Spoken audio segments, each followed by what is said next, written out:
Coach, junior college baseball, why should a college prospect consider playing it?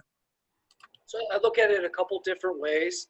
Obviously, you're competing for playing time with freshmen and sophomore, right, underclassmen. So the playing field is a little bit more level, a little more even, okay? Generally speaking, junior colleges have a lower total cost, right? So, and the last thing I'd touch on is that if you've got talent, you can get drafted right away out of JUCO. You don't have to wait for 3 years. And if you're looking at it from a position specific perspective, especially looking at pitchers, okay, you don't know that you're going to get to your senior season to get drafted, okay, period. You don't know that you're going to get to your junior season. So, you know, you can go to a JUCO, give everything you have, and somebody got drafted out of our conference last year too. Listen, it happens, okay? And it gives you an opportunity at the junior college level to showcase who you are. You can be a big fish in a small pond really fast. You touched on it earlier in the first part of the interview, as film being an important part of the recruiting process. So explain to a player out there, what type of film would you like to see, how long, and you know, what are some things they can actually avoid putting in that film? Sure.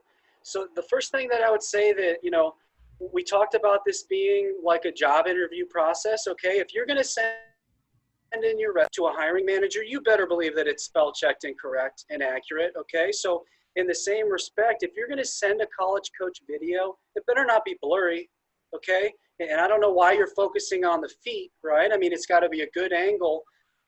One of my biggest pet peeves, just to keep it short and sweet for you, from a pitching perspective, I like to see where the ball's going, okay? So I like to see the motion. I like to see the way the body works, okay? But I got to see what the ball does, okay? Ball flight matters, and it's the same respect if you're thinking about from a hitting perspective, okay? You know, you can see a guy swing, you can see his hands, you can see how his base is, his rhythm, but if you don't know where the ball's going, you're using incomplete information, right? So the last thing that I would touch on, if you're throwing a bullpen, if you're hitting balls off of batting practice, if you can put a radar gun in that screen to where we can see verifiable on a stalker or a jugs that you're, you know, hitting the numbers that you're marketing yourself at, it gives you instant credibility. So over the last decade, baseball is losing some participants. How do we start intriguing the youth to play this game, and how do we create more youth participation in our leagues? It's heartbreaking, right? Because, you know, for all of us, baseball is incredibly important. You know, and I think if people aren't paying attention, it's tough to figure out, you know, why the majority of baseball players at the youth level end up giving up by age 13, I think it is. We need good coaches, period, at the youth level. And we need good parents, okay? It's a fun and wonderful sport, right? And we know that we have a lot of coaches, a lot of parents that are chasing at the 8U level, at the 10U level, trophies that they cost $15 and are made out of plastic, and they're willing to jeopardize their kids' future and their health of their arm, their body, you know, their mental capacity, right, to win a tournament at 11U. And, you know, it's for obvious reasons, right? People are competitive. People see their kids as reflections of themselves, but it takes perspective, right? And I think one of the toughest things for a parent to do, especially with a parent that has baseball background in their blood, right? Because a lot of the recruits do. A lot of their parents did play college athletics at some point. It's more fun for a parent to just be a fan and not to live through their kid and not to live and die with every at bat. Just sit in the stands and enjoy the game, man. More kids will play. What kind of effect has the COVID shutdown had on college baseball and recruiting in general? And can you take a little bit of time to explain those rule changes to the families, and just tell them what is occurring at the NCAA level, the JUCO level, and also why JUCO may potentially be in a decent position with these rule changes? Yeah, absolutely. So I don't think there's a program at the college level in this country that hasn't been affected by COVID.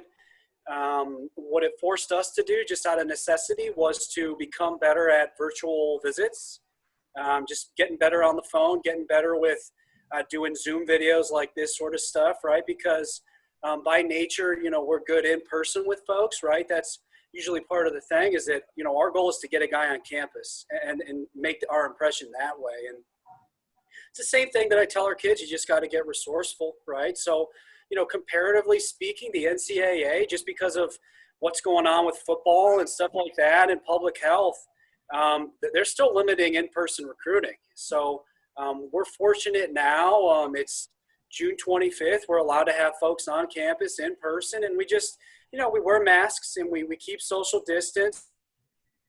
Nothing really changes, right? We try to, knock it out right away that, hey, listen, I know you might feel kind of uncomfortable because you have a mask on, but listen, I've got a mask on too. It's what we're willing to do. And dirt honesty, I'm willing to wear a mask, 24 hours a day if it gets me up back on a baseball field, right? So I'll do anything to do that. So, it's a challenge like anything else, but, next year there's going to be a challenge too. I promise you that.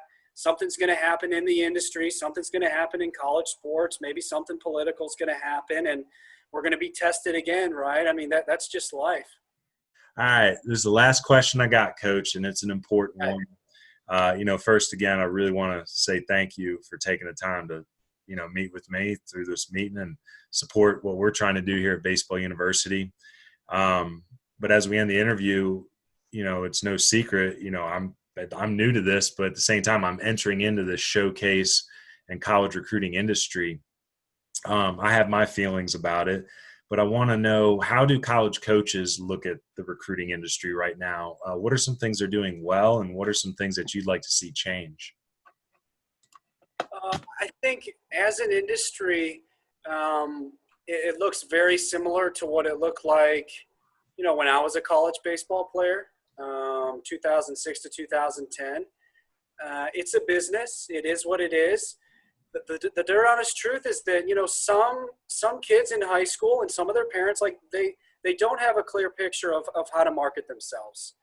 And they have this dream, they have this passion to play college baseball. And, it's something they've worked their whole, but, they probably haven't been spending, enough time looking at how to recruit yourself, right? And how to make yourself available to programs. And it comes down to a lot of different reasons, but in a perfect world, all these showcases would be free, right? But I get it. People have to make money. The question is, how much money is enough?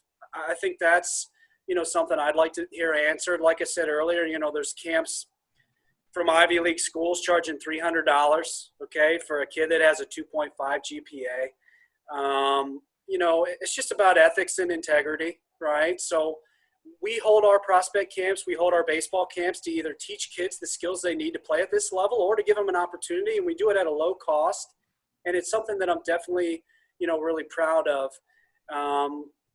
I think that, no matter what happens, there's going to be challenges. Like I've said, over and over in this video, it just comes down to kids finding the right recruiting service for this.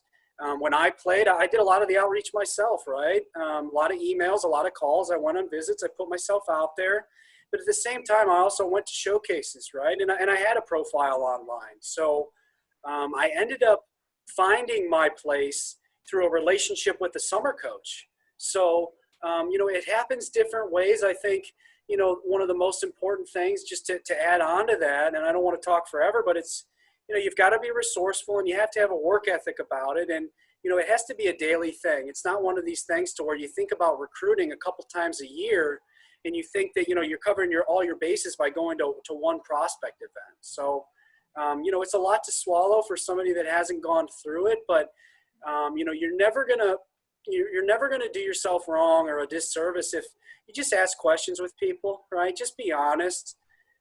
Coaches know that this is most likely the first time that you or your parents gone through this. So, and listen, if your coach questions and he gets pissed off or he gets irritated that you're, asking for details, he's probably not the best fit for you, right? I mean, he's got to have the kind of personality that's happy to explain things, right? Because if you think about what coaching is, it's explaining things.